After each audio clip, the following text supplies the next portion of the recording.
Joe Biden and his cronies in the media are beginning to burst the progressive bubble of delusion about his administration. Take a look. Isn't just people on the Trumpian right complaining, Willie? We heard some complaints about the incoming DNI chairwoman, ridiculous complaints. We heard complaints about others who from people on the far left attacking others for being deficit hawks. Oh, my God. I've got a feeling, Willie, that there are going to be a lot of progressives and, yes, a lot of Trumpsters on the other side of the ideological spectrum who are going to be very disappointed that Joe Biden is going to pick mainstream candidates that both Republicans and Democrats in the rational middle, in the sane middle, will support. Yeah, I mean, and he's never signaled anything other than that through the course of his campaign, even after he's won in the last couple of weeks. We knew exactly where this was going to go. There was some speculation that maybe Elizabeth Warren would be named Treasury Secretary. The Biden campaign never seriously was considering that. I think that's some of the criticism you've heard, what you're talking about for Treasury Secretary with Janet Yellen. There are, of course, progressives that want him to be more progressives, and maybe he will be once he's in there working with progressives in the Congress. But in terms of the people he's put out so far, you're right. They are centrist. They are more conventional. And they spent the entire campaign doing what they called ignoring Twitter. That meant ignoring some of the extremes as well. And they've shown that that's what they're going to do there. It was couched yesterday by Vice President Biden in his interview with Lester Holt as saying, well, look, I don't want to pull Bernie Sanders or Elizabeth Warren out of the Senate. I need them there. So I may not put them into positions like the ones that are being suggested. But, of course, there was going to be criticism from both sides. But the Biden campaign is going to move forward just as advertised. 0 for 6. 0 for 6, the left is,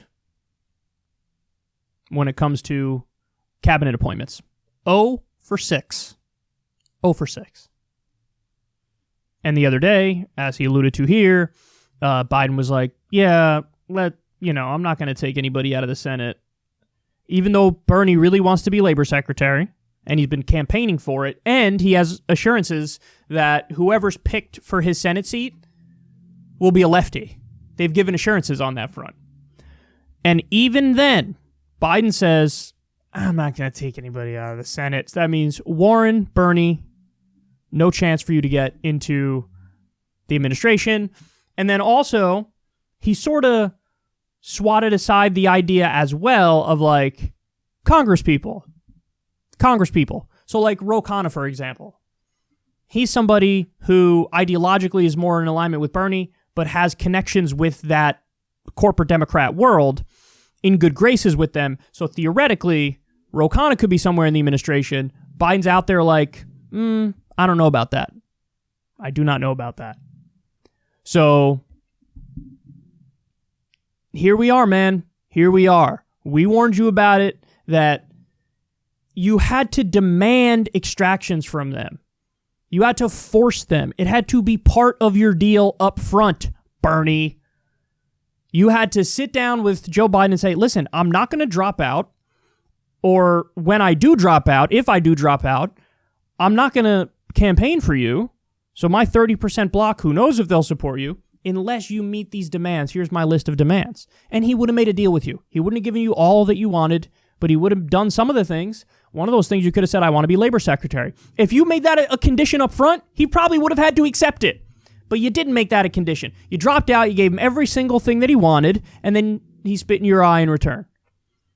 Now, the Joe Scarborough points here, Jesus Christ, he's so smug and obnoxious.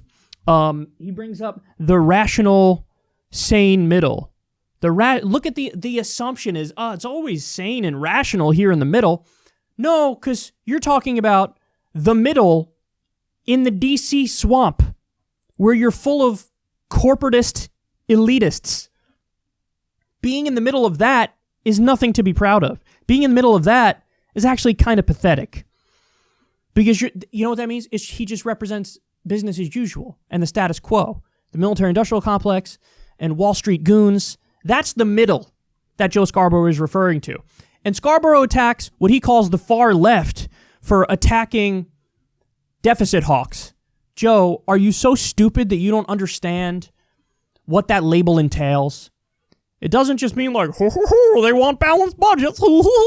No, it means no more stimulus in the middle of a pandemic and an economic implosion, which is effectively a depression. That's what a deficit hawk would bring about. Hey, no more spending. No more spending. No more stimulus.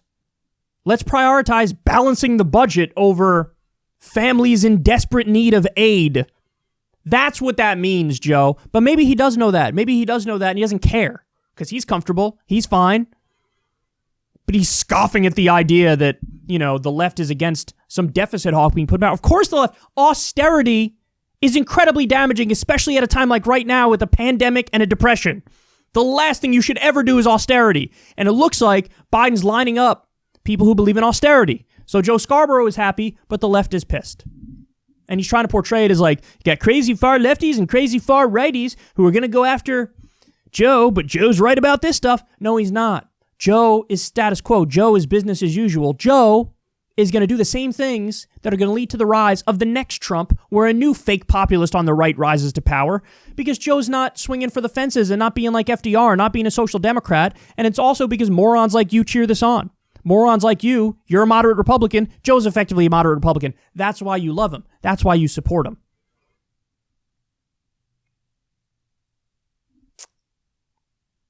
They let us down, man. They did not play their hand right. The left got rolled. Sooner you admit that, the sooner we can make adjustments moving forward to actually get victories.